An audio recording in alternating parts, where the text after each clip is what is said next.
Take one. Podcast number 1, take 1. Hi, Dad. Hello, Sean. How are things? Glad we're finally getting rocking here. I know it took us a little bit to get this going, but we're You must be patient. finally here. Hopefully the camera holds up. So I asked each of us to come up with some questions to ask each other, and just to give us a framework to start this out. And so the first one that I want to start out with is one I came up with last night, and it's, where are we now? Now in 2020, So we're in September 2020, September of 2020. on our way to a major election in the middle of the COVID virus, in the middle of conflagration on the West Coast, where Oregon and Washington and California are on fire. We're in a very interesting time, very wild time, time of social upheaval, time of fear, anger, fear of confusion, but also a time of tremendous transformation. There's a lot of energy moving towards really shifting the level and state of human consciousness to a whole other plane of awareness. A lot of it's being driven by the conditions, the status that the planet itself is in, which includes all the whole global warming issues, what we've done with our technology to the life systems of the planet. I think a lot of the wildfires and just the bizarre weather patterns we're seeing in the United States and across the planet are just a reflection of the global disturbance that we've created in the atmosphere, in the oceans, and everywhere else. So the much larger system is pushing the human towards waking up to a whole nother level. And what I see is what I call a collective awakening. Traditionally, awakening is, in a spiritual sense, an individual recognizing that they are part of a much larger whole. They're not an individual, they're not separate from all, but they are actually an integral part of wholeness. And the process of awakening is the recognition of that. You find yourself in an infinite space, you see yourself in communion with the whole. And because of that, your whole attitude towards how you live your life changes. It's a real radical shift in consciousness, because most of the time we don't experience ourselves as part of a whole. We experience ourselves as a separate being trying to deal with an outside world, something trying to deal with a world that's often dangerous or scary or confusing. So let's start from the beginning. Global warming. I look out at the sky behind us, and it is shrouded in Smoky clouds. gray-brown smoke. The sun today is There's no sun, yeah. blotted out. It's sort of. Blotted out from the sky.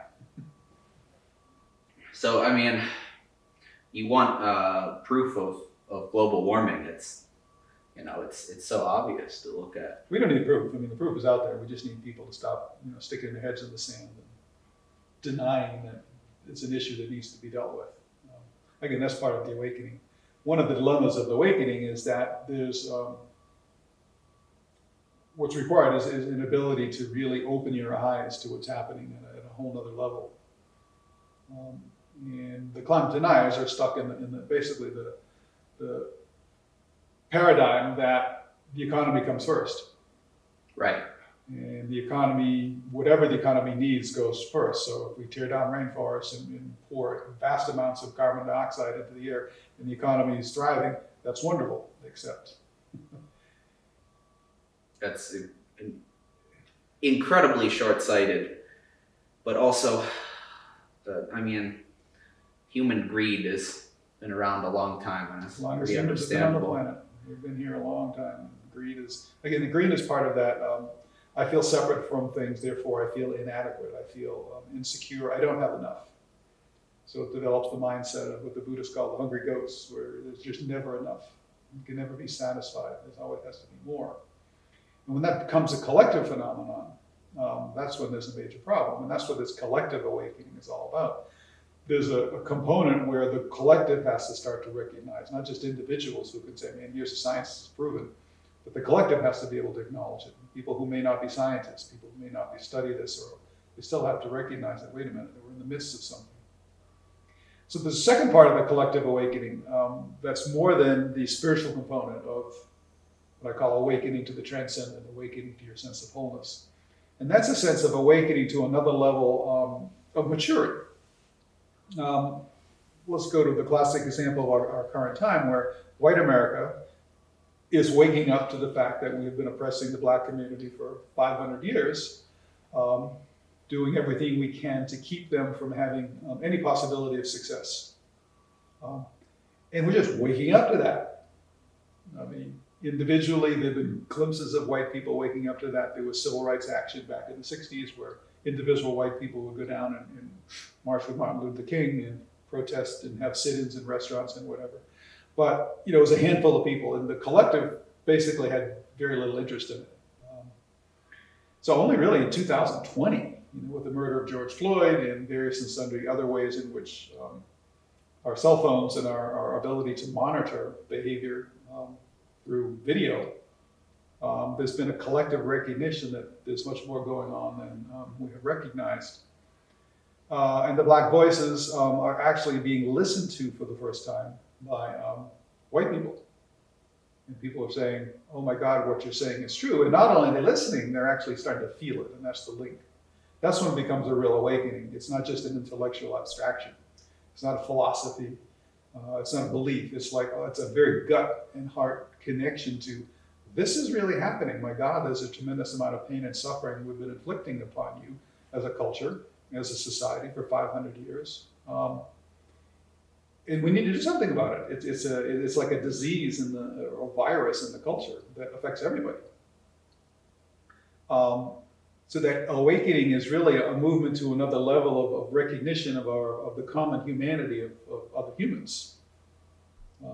Not just people who share your ethnic background or your religious background or whatever. And that's a fairly major shift in the human race. I mean, humans across time have been ethnocentric.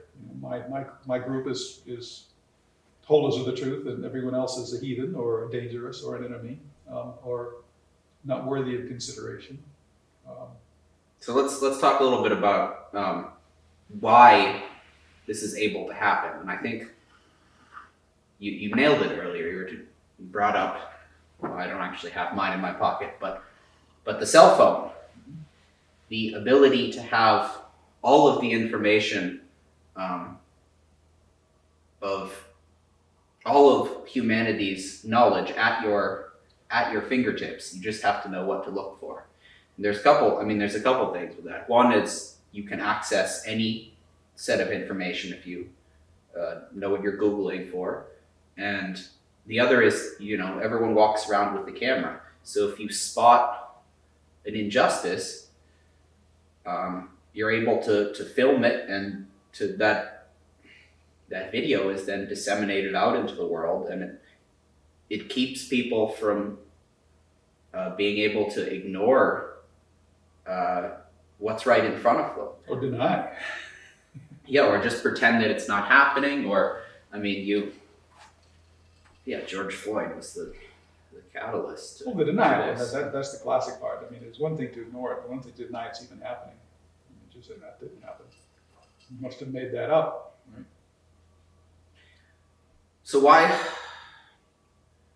is there denial?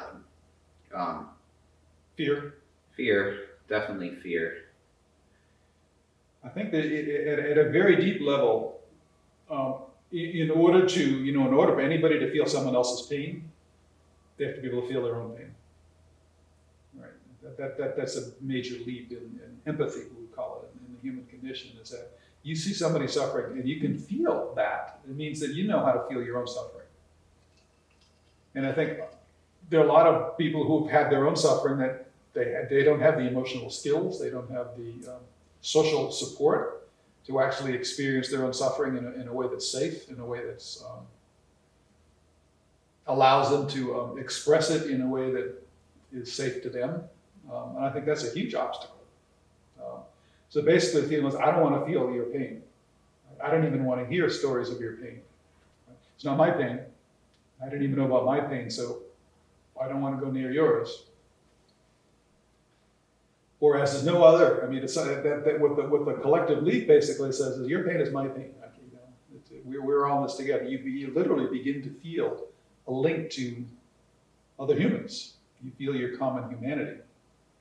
I mean, the way that's happening, amazingly enough, in the modern world is through the world of sports, where black and white and Asian and Native American athletes are being put together for long periods of time under very intense conditions, and they're actually getting to meet and see each other as human beings, working together for common goals, enjoying and experiencing their families, their ups and downs, their supports, and for the first time, they are actually starting to listen and hear each other's stories.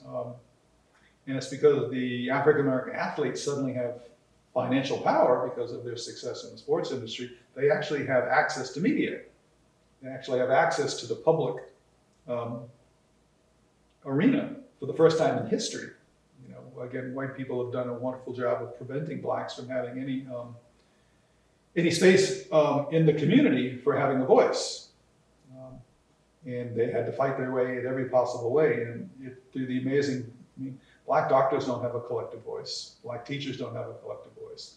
But black athletes have finally discovered we have a collective voice that's extraordinarily powerful because they hold national television audiences and billions of dollars of the economy in their hands. They go, whoa, this is really interesting. And I think because of that, the more mature of the white people, the more evolved of the white community has been able to actually say, wait a minute, I've never listened to you before. Right? I didn't know how to do this before. And now it's happening on a fairly large scale. It's still a very disruptive component because there's a certainly strong component of the people who want it to stay the way it was. They want the status quo. This is, you know, you go back to the Civil War. You know, Civil War, that's supposed to be a liberation of the slaves, but you know, the slaves were liberated in name only. I mean, their lives didn't change. Certainly in the South, they didn't change. They went from being slaves to indentured servants. Well, it goes back and forth. I mean, you have the Civil War, and then for a few years there's Reconstruction, and it seemed like that was primarily based on Union presence in the South, doing its best to enforce the freedom for the freed slaves. And, you know, there were definitely freed slaves who ended up holding positions of power and got into Congress. But that only lasted so long. Eventually, the Union withdrew, and you know, the Jim Crow laws took over, and any black with any power was murdered, hung, lynched, driven out of town, driven north, and driven, you know, just they got out of Dodge unless they wanted to go back to being subservient or arrested for something totally innocent. They'd be herded into being arrested for things they didn't do and then locked in jail with no recourse.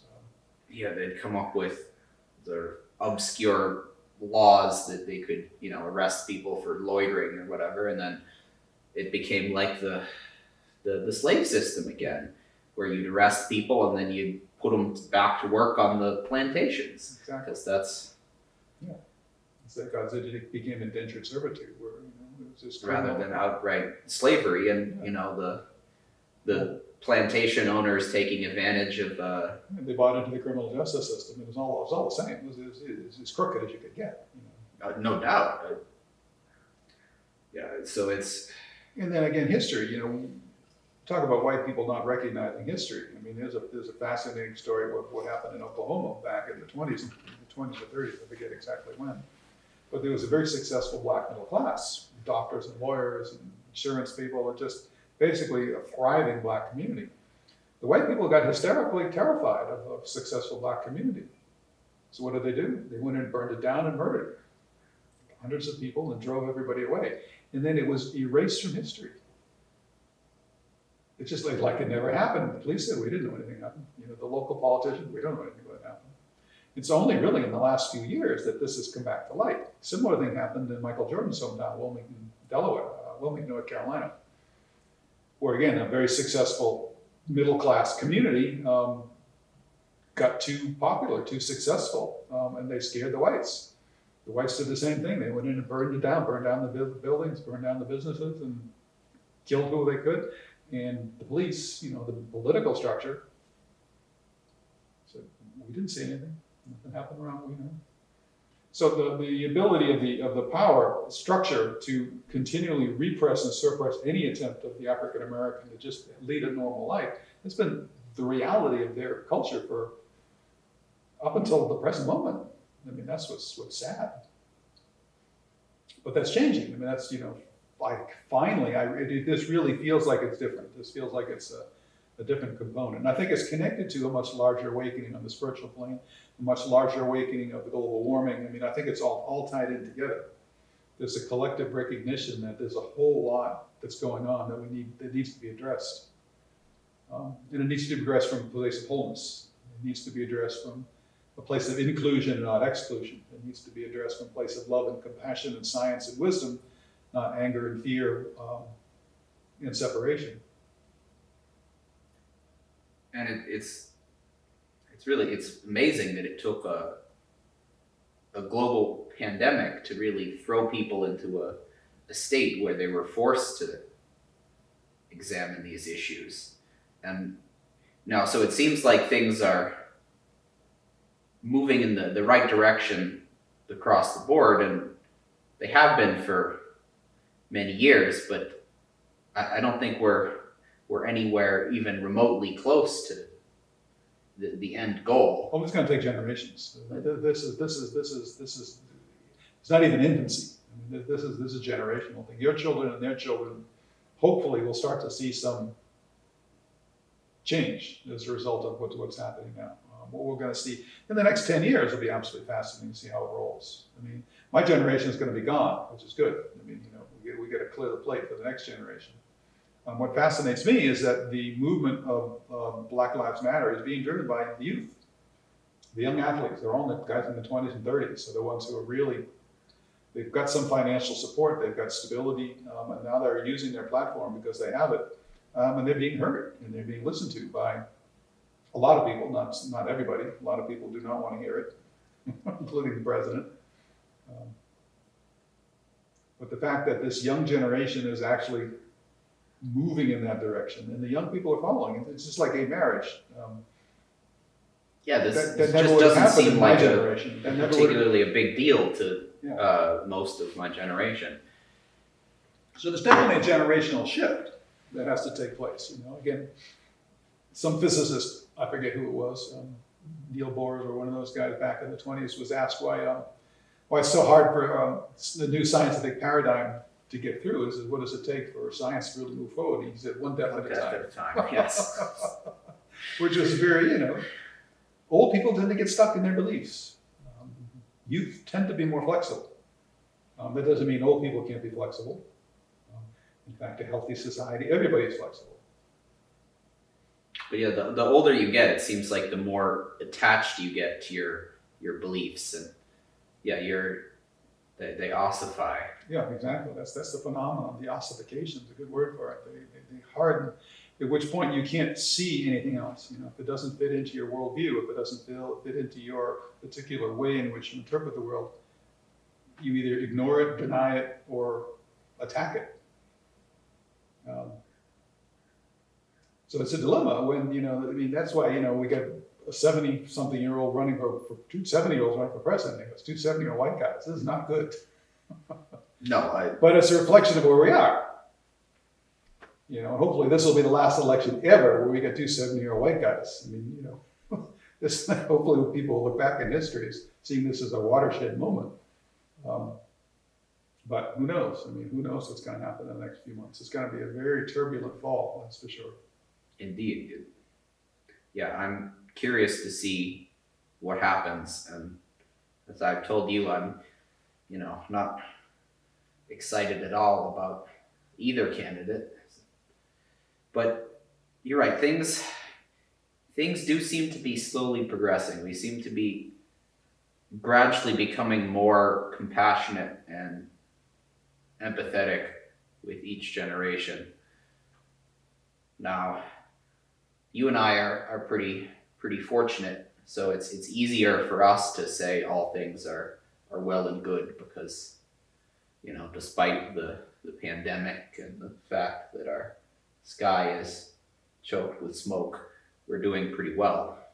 all things aren't well and good. We're all right, but to say all things are well and good, I would never say anything like that. I would say things are fucked. Yeah, that's But that's about the good way to describe it. But, for the average person, things are not going well at all. I mean, but No, I mean the damage to small businesses from COVID, and we don't know what the long term economic impact there's is. so many components of this. The one positive thing I can say is it's an opportunity to really look deeply at all the economic and social structures that we have evolved into. And to weed out the ones that are dysfunctional, weed out the ones that are actually not leading towards a more equitable society, the ones that are not leading towards a healthy planet, the ones that don't lead towards a more compassionate approach to being with each other. One of the interesting comments, the ways to how do you monitor society? I mean, you can monitor the various news channels. You can watch Fox News versus, whatever the left-wing equivalent of that is. CNN, NPR NBC. or whatever. I wouldn't compare Fox to NPR. I mean, I'm saying the two extremes. So the two extremes. left and right. I'd compare television news to television news. I think that's a fair enough. particularly bad way of getting out information because it so heavily favors aggressive headlines and clickbaity. Like every once in a while on YouTube, I'll watch a CNN or a Fox thing about how the coronavirus is going, and a lot of people are suffering. A lot of people are definitely dying from this. It's not something to just turn your nose up at, but every single line, they read it with such panic, and it's like they're trying to incite fear in the people watching. Well, I associate television news with pop culture. I mean, I don't take television news seriously, at least. I was just using that as one way to observe. One of the ways in which I try and get a sense of the pulse of the country is really through the advertising world. That's interesting. Tell me more about that. Well, corporations who have a lot of money present an image through their advertising. Right? And one of the things that I've really seen shift in the last few months is a lot of major corporations coming out and saying, we support Black Lives Matter, we support a more equitable society. I mean, they're actually coming out and making social statements, which is radical for that. I mean, I've never seen anything like that before. I mean, Coke and Pepsi every once in a while, those mega, who sell to every possible culture and color, come out and say, we love everybody, and everybody drinks our junk, everybody drinks our junk food. Well, we want to keep everybody happy. But it's penetrating into all the various levels of culture and society where there's a recognition that this is a bus we want to get on. Right? We don't want to miss this bus. It's important, and it's happening, and it's real, and it's meaningful. It really is a heartfelt thing, and it's very hard to imagine corporations having hearts. I mean, it could very well be a story. It could be just be bullshit, but nonetheless, it's an indication that they're thinking about things. They're starting to recognize that they need to adapt their philosophy, and hopefully this is again just the beginning, the first step in some real serious change in what corporate management does. I see it as like a two-sided thing. On one level, there's a critical mass of culture that, in support of Black Lives Matter, that drives companies to start to advertise their support of it because it'll increase their revenue. Now that's kind of a cynical perspective, and I don't think that's the whole. I think it's both. Yeah, it's realistic. I know, it's cynical, but it's certainly it's reality. Is that the bottom line drives everything. I mean, when a corporate world, the bottom line comes first. That's one of the things we would hopefully. I mean, that's a huge leap. I mean, we're talking about. I say this is just we're in the infancy, and hopefully 2 or 3 generations down the line, we'll have a corporation that says, our primary role is to provide a support system for the planet. We'll be able to return things to the planet. We'll be able to provide jobs. We'll be able to provide an economic opportunity for people simultaneously with, maintaining some level of health and economic positivity for the planet. Right now that doesn't exist. Well, there's the potential for corporations to become because of the power they hold within culture, to become major vehicles of change. Absolutely. So I really shouldn't be cynical towards them when they are doing something good, whether motivated predominantly by bottom line or motivated by a genuine, heartfelt empathy for the suffering and of others. Either way, it's a good thing. So So we want to encourage that. We want to encourage them to become more empathetic. That's the traditional. But before there were corporations, who knows what exactly that? But you'd have the family business, where you might employ a few people from the company or your neighborhood or your town, your small town or whatever, and you knew each other. You went to church together, and you met each other at the store, and it was a community. And with the coming of the multinational corporation, all of a sudden it wasn't a community anymore. It was an abstraction. There was a bunch of board members who had no idea who the people, who even worked for the company. They had no idea who the workers were. They didn't even know where the workers lived. They didn't know how the workers lived. They didn't care how the workers lived. All they looked at was the bottom line. And the bottom line says, hell, if we lay off, 1,000 people and ship the jobs overseas, the bottom line's going to go up. So, hey, bye-bye. Well, yeah, that's what happened in this country. Well, so if we look back at history, it's amazing the progress that we've made.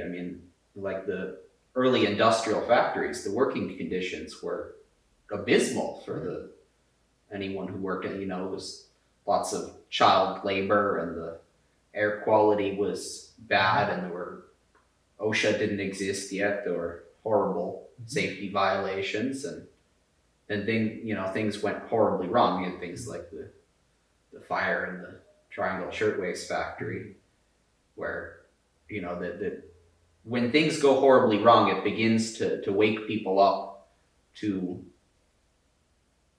the fact that things need to change. And we go back and forth. Again, here we come to the classic corporation versus the government. The role of the government theoretically is to protect the people, and the role of the corporation is to make money. Yeah, the role of the corporation has been to make the shareholders money. So we still have lots and lots of situations where you take something like Amazon, where the workers are trying to say, hey, we're being put in a position where our jobs are, but they have no support from the government. They have no